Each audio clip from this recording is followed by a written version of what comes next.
Recognizing by the early 20th century that one would require a college education in the future, the Sisters of Mercy sought to emulate academies on the East Coast, which are transitioning into four-year colleges. One of the concerns is that as the American Catholic population gets more mature, more financially stable, they want to send their daughters to college too. But what's the concern is they're going to send them to one of these non-Catholic, secular, maybe Protestant institutions, and they'll lose their faith. The bishops were very concerned that the south side of the city would have a faith-based college, educational institution, and that is exactly what happened then. Spurred by such concerns, St. Xavier College was incorporated in 1912 and opened its doors in 1915. The caliber of the college's professional training was exemplified in 1935, when the college and nearby Mercy Hospital established the first baccalaureate nursing program in the state of Illinois.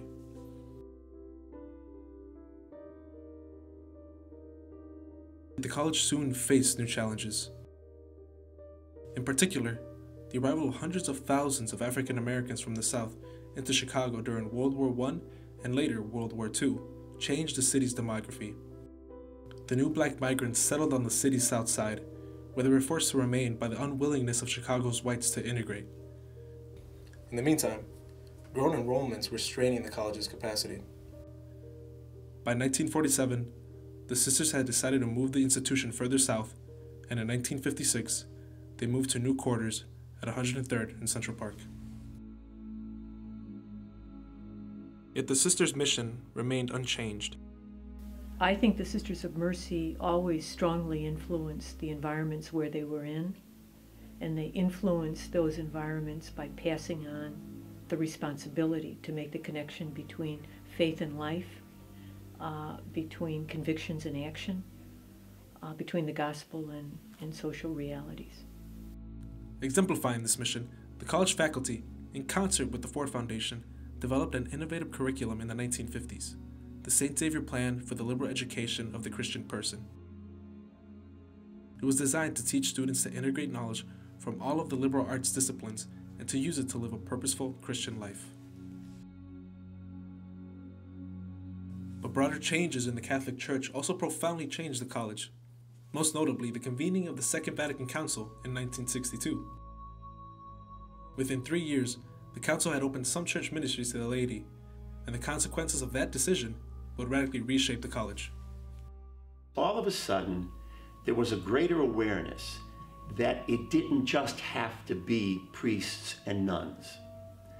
And I think that was a huge revelation, first of all, to those priests and nuns.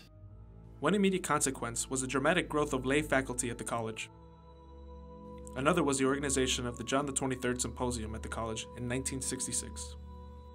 That April of 1966, all of the major theological architects that were in Rome for the Second Vatican Council came here, because there was a conference here called John the 23rd Symposium that they thought would be small, ended up with 3,000 people in the course of 4 days made their way through St. Xavier College at that time. St. Xavier really became kind of the center of the theological universe. And it was, I think, one of our proudest moments. Soon after, another big change came to St. Xavier, the introduction of male students. St. Xavier went coeducational, I think, in the 69-70 academic year, because my recollection is the first year I was here was all female, and I remember very tall men, because the first men who came were recruited for basketball, for sport. We all thought it was great. For students, it was a new St. Xavier.